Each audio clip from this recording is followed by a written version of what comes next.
li tax ngay yeewu li tax ngay liggéey li tax nga war a am discipline lu tax nga war a julli lu tax nga war a joxe sa impôt lu tax nga war a joxe sa zakat loolu soo ko connecté wul à un sens mënul dox. Et il y a une déconnexion malheureusement entre système bi ñu tegal ak sens boo xam ne moom la ñu war a jox wala moom la ñu jox suñu àdduna. révolution yooyu ma wax nag maanaam crise yooyu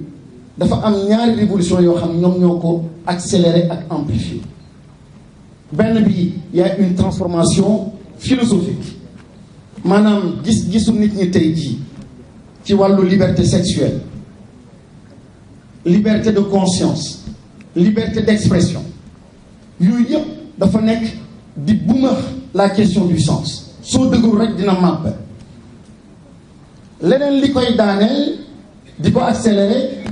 moom mooy cette révolution technico-scientifique génétique bi jigéen bu mën a jékki-jékki changer sexe am nekk góor intelligence artificielle mën a remplacer doomu aadama yooyu dafa nekk loo xam ni réalité bu ñuy dund la mu am ay impact ci yeneen crise notamment par exemple la crise de l'emploi. donc du waxu ci kaw du waxu ay madrasa wala école wala université wax joo xam ne ñu ngi koy dund te mi ngi am impact ci suñu dund. donc on a perdu et tout a perdu de son sens. naaj suñ koy xoolati fii ci réew mi ak Afrique nous sommes déconnectés du sens qu'il faut donner au soleil. géej bët bi ñu war a toog xoolee géej xooleewutuñu ko noonu. garab ba voisin ba lépp loo xam ne sunu borom jox nañu ko nous sommes déconnectés de ça. ñu pooseel ñu ay lunettes yoo xam ni lunettu keneen la te borom bi doxalewul noonu àdduna fu mu la teg daf la fa jox ay lunettes yoo xam ne noonu la bëgg nga gisee àdduna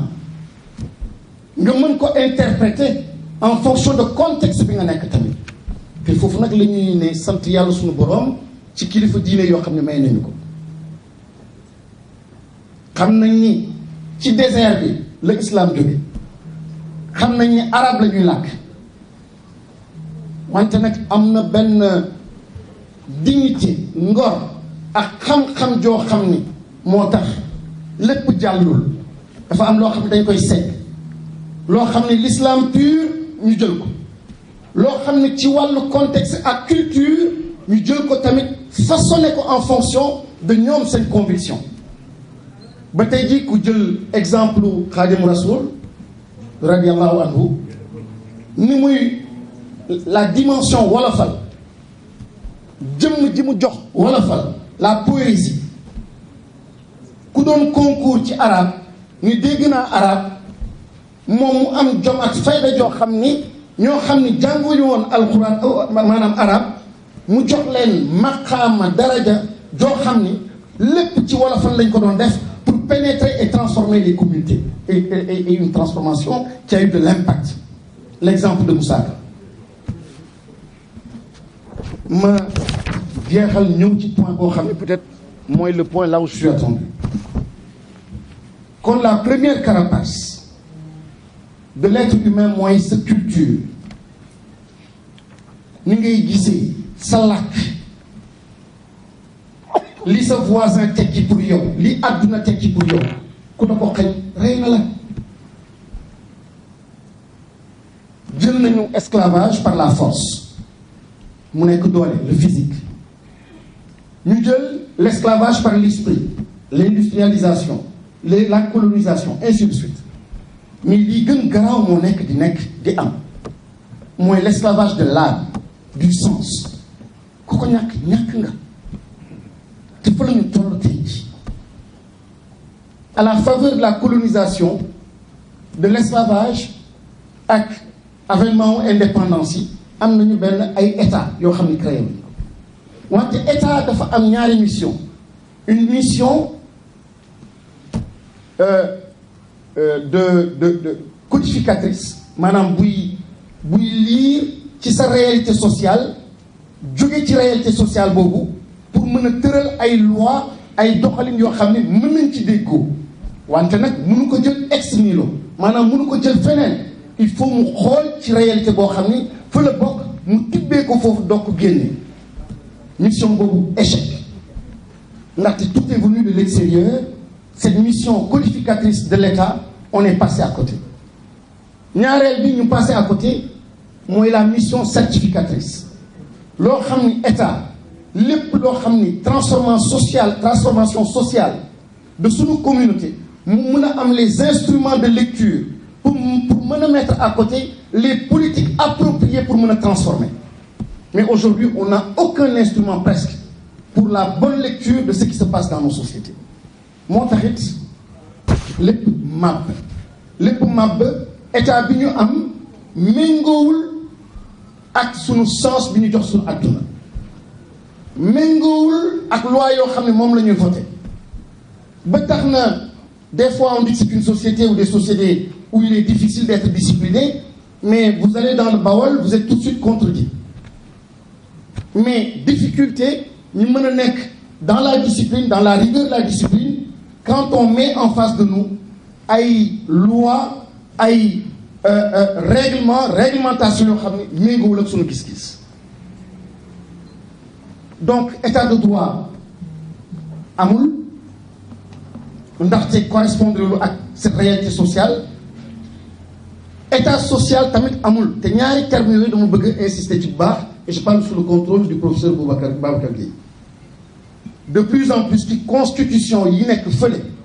il parle d'état de droit mais il parle beaucoup d'état social de droit état de droit mooy bi ma njëkk wax nii sànq loo xam ne war nañ ci déggoo parce que pël bi mën na wax fële bambara bi wax fële chrétien bi wax fële tijaan bi wax fële mouride bi wax fële y a un minimum boo xam ni pour rendre moins complexe la vie en société war nañ ci mën a déggoo wante état social nag moom sont les aspirations profondes dynamique la te loolu ñëpp gis nañ ni tey jii y a un échec lamentable li ñu war a def nag pour bañ a nekk simplement ci critique bi et cetera et tout à l'heure professeur Babacar Gueye wax na ko laïcité bi je pense que am na fi ñu maa ngi gis Omar Diallo xam naa war naa accélérer Omar Diallo c'est la partie la plus importante même 2 minutes rek laïcité boobu donc du ma ci jaar donc je vais ma tëb beneen donc je dis simplement que faut-il faire aujourd'hui ce qu'il faut faire mooy am fit am fulla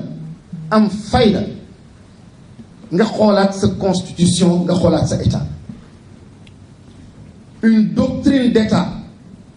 je pèse bien mes mots je souligne je suis pour ñu mën a penser à une doctrine d'état comme ni mu amee en Asie avec Confucius qui a inspiré seen doctrine nga dem vers Mao Chine mu am ñoo xam ne qui ont inspiré Sénégal yàlla du la may ce qu'il y a de plus important que le pétrole mu nekk le capital spirituel je souligne je parle pas du capital humain ni financier ni autre je parle du capital spirituel qui fait la singularité alal googu ours googu jamaa googu Sénégal rek la nekk néew na bokk réew yi ko yor ce capital spirituel day baax ñu mettre ko en avant et surtout être dans se donner les moyens de le décliner en politique publique je donnerai des exemples benn bi mooy taqwa je rêve d'un Sénégal où dans notre constitution on saura le dire et l'écrire la denrée la ressource la plus demandée dans le monde et aujourd'hui au Sénégal c'est l'éthique c'est la morale c'est la bonne gouvernance yàlla réglé nañu ko ci taqwa ci surat al-Araf mu am benn waxtaan bu neex boo xam ni borom bi di ñu fàttali histoire maam Adam seytaane ak ñun ñi wante finalement ñun la rek nekk rek di waxal li ñuy wax ñu jàpp ni il parle de l'antiquité je pense qu'il est en train de parler de nous mais bi mu demee mu nax ko présenter ko mbir yi je résume simplement ba maam Adama laal donc le fruit interdit et il a découvert donc sa nudité awra la wax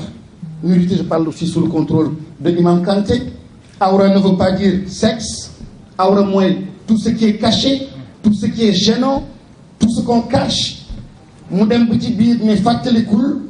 les bienfaits bi ma wàccee ci yow et parmi les bienfaits may naa la yëre joo xam ne koy sol mu gaawantu ne ko wante libaasul taqwa xayrun wante le vêtement de la piété moo gën nga wax tamit mu am feneen beneen passage muy ne ni nga gis maam Adama nekk ci àjjana di jël ay feuilles pour jéem a cacher cette nudité wante libaasul taqwa xayrun maanaam les limites les faiblesses nos manquements ne seront jamais comblés par la Mercedes l'argent les feuilles du paradis mais lenn rek ko mën a combler mooy taqwa boobu la piété kon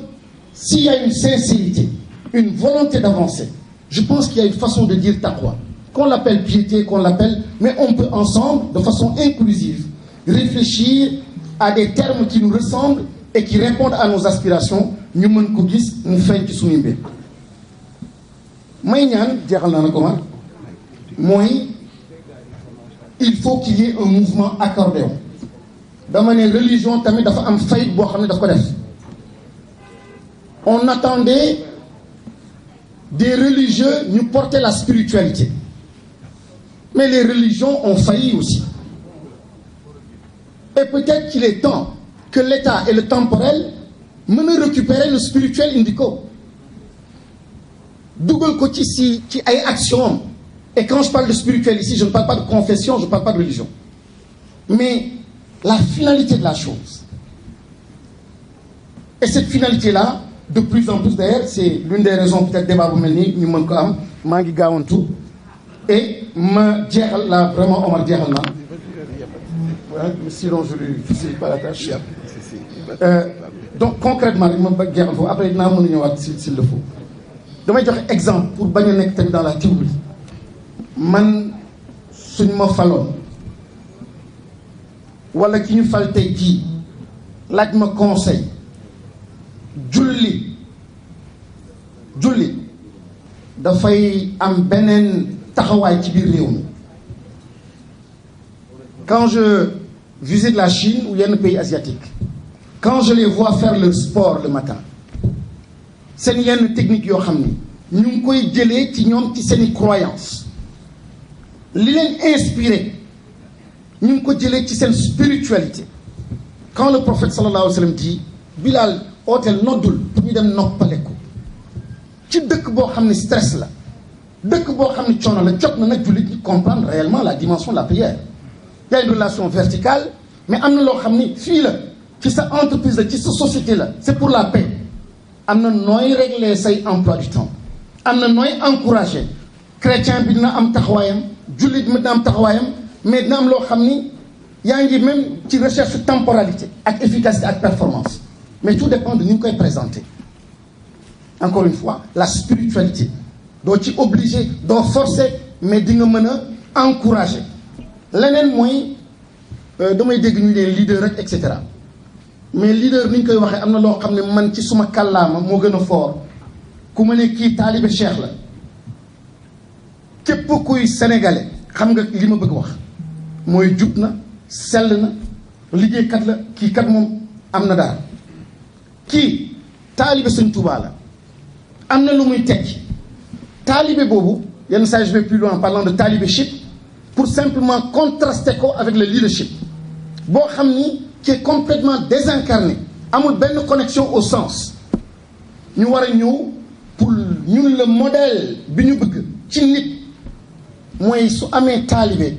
généralement c'est ce modèle-là qui est accepté dans nos sociétés il y a l'humilité là-dedans il y a une spiritualité là-dedans il y a du sens là-dedans il y a de la performance là-dedans il y a le partage là-dedans il y a la générosité là-dedans exemple rek laa doon joxe ma jox benn exemple ci ormal bëgg naa ko gis ci ma constitution su dee ormal naa nit am na ni ma war a taxawee États-Unis am loo xam ne dafa ma frappé su ma benn xarit nekk Washington waroon tabax dafa nekk dans le domaine de la construction mu waroon tabax ay immeuble ci benn zone ñu tere ko mu tabax parce que dafa amoon benn picc bu fa nekkoon dafa niyoon ñu interdire ko ni doo fi tabax tant que 3 semaines ou 1 mois ñu ñëwaat vérifier les services de l'État xool ndax nii bi kii na éclore na et picc bi dem na màgg na et cetera dans de bonnes conditions et loolu su dee du ormal te su dee du jullit a war a def loolu xamatuma lan mooy ormal te notion yooyu waruñu ko bàyyi ak ñeneen foofu la ñu war a xataraayoo et quand je dis il y a une faille parfois la religion mooy dañu bàyyi spiritualité bi échappé leen mooy l'essence même de la chose c'est ce que je veux dire et ku jël exemple Souleymane bi mu taxawee ndeysaan ak fourmi yi taxaw di waxtaan ak ñoom di leen moytu leen et cetera je dis wax dëgg yàlla su ma ci yaree suma doom am na des rapports yoo xam ne dinaa ko am de respect avec la nature avec les animaux les plus faibles les créatures les plus faibles sur terre maa ngi lay gis kon maa ngi arrêté fii di la sant bu baax di gërëm